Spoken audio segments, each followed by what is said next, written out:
Agutu Rosa, KTN. Naam, kazi kuntu sana na kila laheri Ian, na kuombea uishi maisha kama ya kawaida ulivyokuwa unaishi kabla ya kupatikana na mkasa huo.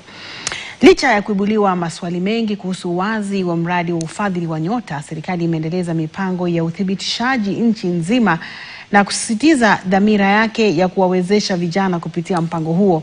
Inasemekana mpango huo unalenga kukuza kujiajiri, ujasiriamali na ubunifu miongoni mwa vijana kama sehemu ya mkakati wa serikali wa kupunguza ukosefu wa ajira na kuchochea ukuaji katika ngazi ya chini. Catherine Imuraget na taarifa hii. Serikali ya kitaifa imeanzisha zoezi la udhibitishaji wa mpango wa Nyota kote nchini.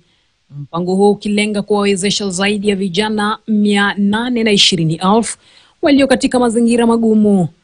Akizungumza huko Chepkanga katika eneo la Moiben, kaunti ya Uasin Gishu, wakati wa zoezi la uhakiki, katibu wa biashara ndogo Susan Mangini amesema mpango huo utakuwa wazi na utajumuisha hata wanaoishi na ulemavu.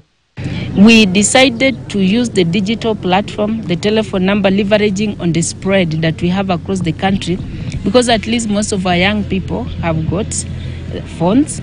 Wakati huo serikali imekanusha madai kwamba mradi wa Nyota ni wa kibaguzi na hauna upendeleo wa kisiasa. The Nyota program is not part of the revenues government correct. Is also not part of the debt that I keep talking about. The Nyota program is a program fully funded by the World Bank. And I would request the government, because it is good we continue to help the youth of Kenya who want to start businesses, who want to advance in skill. We need to do much more other than politicize our World Bank program. All the young people who are here, they are here because they received a message on their phone. Nobody else was sent to tell them you need to be there, but they were receiving a message, and that's the one thing that we have been verifying here. So that one in itself shows how transparent this process is. Akiongoza hafla ya ukaguzi kaunti ya Migori, katibu mkuu wa ulinzi wa jamii Joseph Motari amesisitiza kuwa mpango wa Nyota unalenga kutengeneza fursa kwa vijana ili kuboresha maisha yao kupitia mafunzo, ushauri na upatikanaji wa mipango ya kuwawezesha kiuchumi. The youth who are not going to succeed today in this because we are only targeting 70 per ward, they should not give up. Na katika kaunti ya Mombasa, kati ya 30% na 40% ya vijana wamejisajili katika mpango wa Nyota. Vijana wamehimizwa kushiriki kikamilifu, kutafuta mwongozo na kutumia fursa ya usaidizi wa serikali ili kukuza mradi yao ya ujasiriamali.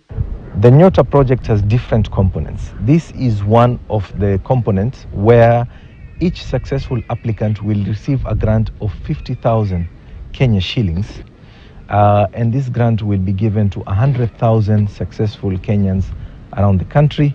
Hatimaye katika kaunti ya Wajir, viongozi kaunti hiyo walipongeza serikali kwa kuanzisha mradi wa Nyota ambao wakiamini utawapa vijana jukwaa la kuonyesha vipaji vyao, kupata ujuzi na kuchangia ipasavyo katika ujenzi wa taifa.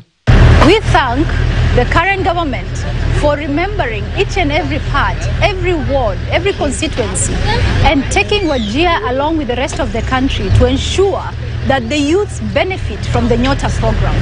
Catherine Imuraget, KTN. Mwanahabari wa The Standard Media Group Agutu Rosa ametunukiwa tuzo ya